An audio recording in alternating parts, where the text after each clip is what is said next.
L'éditorial du matin, c'est une réflexion sur l'actualité brûlante, des développements importants, des sujets d'ALIA et d'intégration. C'est tous les matins sur Studio Kalita.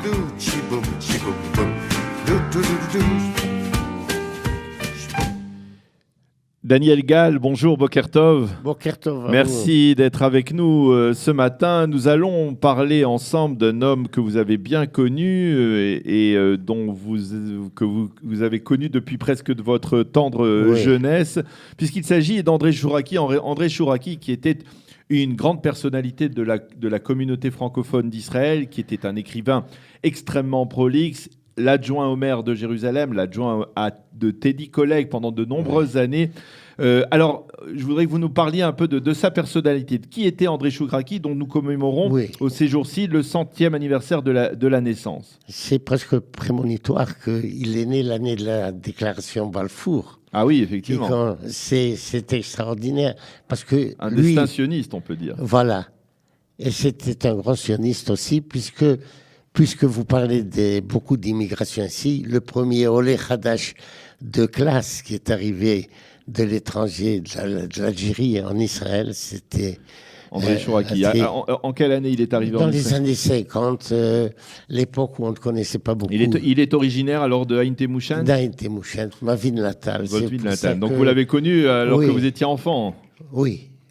Et mon père toujours, puisqu'il le connaissait bien, puisque c'est le grand-père d'André Chouraki qui a fait venir mon père de Pologne. Aha. Et il l'a adopté comme un enfant. Et chaque fois, il me disait, quand tu seras grand, je voudrais que tu sois comme André Chouraki, qui ait une culture à la fois religieuse et sioniste.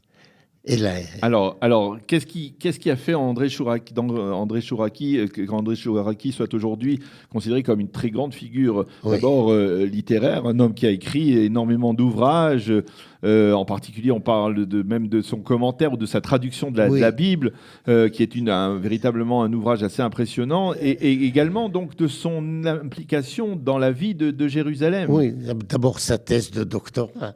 Il a fait sa thèse sur l'État d'Israël qui a été publiée déjà dans les années 50 dans la collection, vous vous rappelez peut-être, Que sais-je ? Oui, C'était une collection assez riche, vaste, et c'est là qu'il a commencé. Et il est venu en Israël dans les années 50 où il y avait un grand remous avec les Juifs d'Afrique du Nord. Vous vous rappelez, avec ces histoires à une époque où les Juifs du Maroc arrivaient, mais où les Juifs d'Algérie n'arrivaient pas vraiment, on peut dire. Voilà, ou pas du tout. Pas du tout, oui. Et Ben Gurion l'a reçu et tout de suite il a demandé d'être son conseiller pour les affaires d'Alia. Il a fait ça pendant des années avec un salaire symbolique de 1 livre. À l'époque, c'était pas les shekels, mais c'était les livres par an. Et c'était lui le conseiller de Ben Gurion. C'est pour ça que il travaillait avec Teddy Kollek, qui devait devenir le maire. Donc, Teddy Kollek, dès qu'il a constitué son équipe, il a pris avec lui. Il est devenu vice-maire. Adjoint au maire. Il habitait, si je ne m'abuse, je me souviens encore de lui, il habitait dans la rue d'En-Rogel à Abou-Tor. Rogel, oui. En-Rogel qui veut dire la source de Rogel et Ain Temouchen qui est la source du Chacal. Ouais. Donc il était toujours dans des sources, d'une source à l'autre. Et il s'est ressourcé. Et c'est de là-bas, de cette rue-là, qu'il a pris cette entreprise extraordinaire de traduire à la fois la Bible et le Coran. Oui. Alors comment on peut effectivement, comment il a marqué, on va dire, l'histoire littéraire, on va dire, de l'État d'Israël, André Chouraki ? D'abord, au point de vue sur Jérusalem, toute sa vie, il a pris son bâton de pèlerin et il est allé à travers le monde. Il parlait chaque fois de Jérusalem, au Japon, chez les Makoya, en Inde, partout. Il mettait Jérusalem au centre de son débat. À l'époque, Jérusalem était encore divisée. Divisée déjà. Mais lui, dans la Jérusalem divisée, il habitait juste en face du poste jordanien. C'est ça. Les gens pensaient que c'était de la folie d'habiter là-bas, mais lui, il a eu le courage et il a construit sa maison là-bas. quel a été son impact dans la communauté francophone? On peut dire que c'était un des leaders de la communauté francophone, en tout cas sur le plan culturel. D'ailleurs, il est très connu en France et dans les milieux francophones. C'est maintenant seulement que ses œuvres commencent à être traduites en hébreu et qu'il commence à être connu des Israéliens. D'ailleurs, c'est pour ça que c'est très difficile. La municipalité n'a pas compris ce sens-là de donner une rue au nom d'André Chouraqui. Il n'y a pas de rue. On voulait à Pisgazev ou ailleurs. Alors ce serait bien, comme on a fait pour Amichai, le poète, près de sa rue, et à côté d'En Rogel, faire même une plaque là-bas, disons qu'il était né là-bas. C'est ce qu'on fait avec la mairie en ce moment. Alors, le congrès qui va se tenir jeudi à Jérusalem, si je ne m'abuse, à l'Institut Ben Zvi, donc à Rechavia, Rechovi Ben Gvirol. C'est un congrès qui est ouvert d'abord à tous les publics. À tout le monde, gratuit, entrée libre. Alors, qu'est-ce que l'on... bilingue, il y aura traduction simultanée. Voilà, hybride-français. Voilà. Alors, de quoi va-t-on parler, hein? Quels sont les titres qui vont être développés?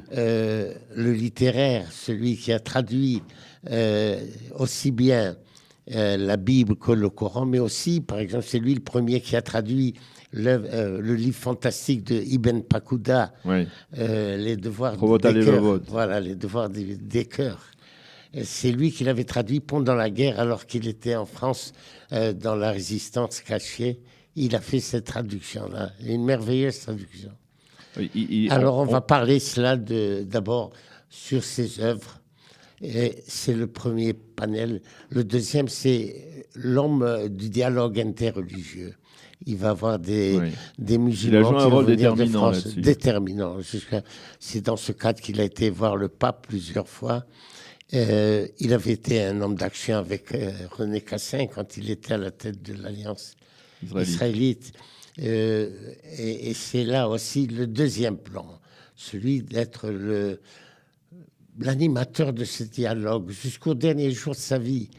Et c'est pour ça qu'il va avoir aussi bien des chrétiens que des musulmans.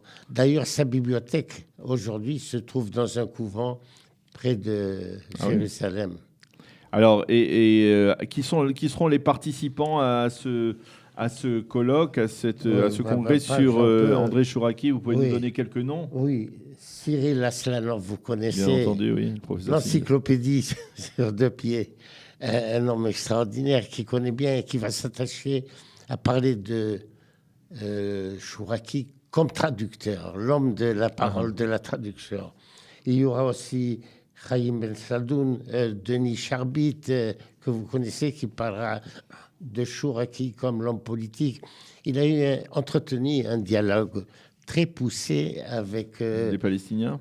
Non, avec le Maroc. Avec le Maroc. Depuis les années 50, d'ailleurs, il avait écrit un ouvrage sur le statut juridique des Juifs marocains, des Juifs d'Algérie.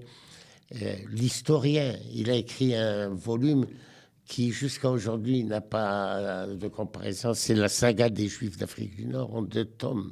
Un livre extraordinaire. Le roi Hassan l'avait invité. Le roi Hassan, on dit qu'il lisait tous les jours le livre des psaumes de Chouraqui. Il lisait tous les jours un passage des Télim tiré de l'œuvre de Chouraqui, traduit par Chouraqui. Alors, et il y aura aussi des gens des milieux chrétiens d'Israël et des musulmans qui vont venir, qui vivent en France, mais qui vont venir des auteurs et des gens actifs dans le dialogue judéo-chrétien. Il y aura aussi Francine Kaufmann, qui est aussi votre partenaire dans l'organisation donc de elle ce colloque. Et elle est aussi, c'est elle qui va diriger toutes les traductions et qui va diriger une table ronde aussi.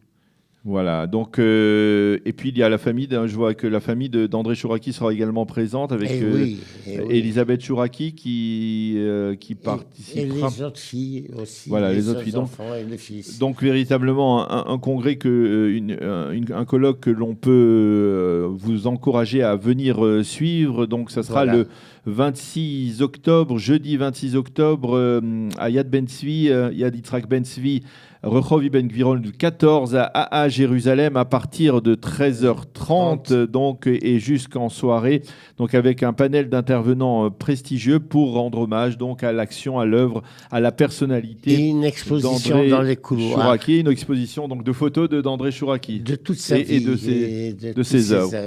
Voilà, et bien merci beaucoup Daniel Gall d'avoir été avec nous. On espère que vous serez nombreux donc à être présents, à participer à ce colloque en l'honneur et à la mémoire d'André Chouraki, écrivain prolixe et ancien adjoint au maire de Jérusalem et comme nous l'a dit Daniel, conseiller à l'Aliyah et à l'intégration des Olim donc de David Ben Gourion dans les années 50, peu après son Aliyah d'Algérie de Daïn Temouchen. Merci Daniel Gall d'avoir été avec nous ce matin. Nous approchons de la fin de cette heure d'actualité. Eliana Gurfinkel, vous nous avez rejoint pour nous donner les programmes de Cathy Choukroun.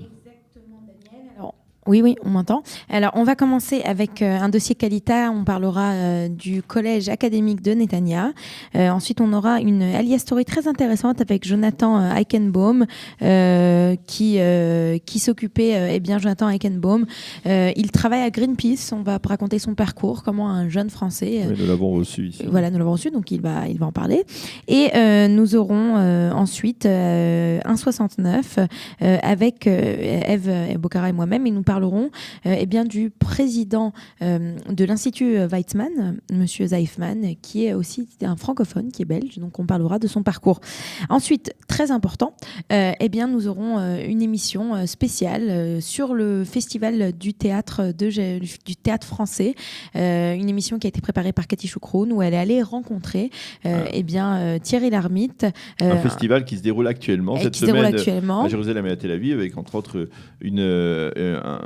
un tableau particulièrement impressionnant d'acteurs comme Francis Huster, Thierry Lhermitte. Exactement. Alors Cathy Choukroun a eu la chance de rencontrer Thierry Lhermitte et Francis Huster, et donc elle les a interviewés, et elle discute aussi avec Steve Swissa, qui est le metteur en scène, le très célèbre réalisateur, qui lui a mis en place avec une soirée, il faut le dire, très réussie hier soir, au centre Gérard Bechar à Jérusalem.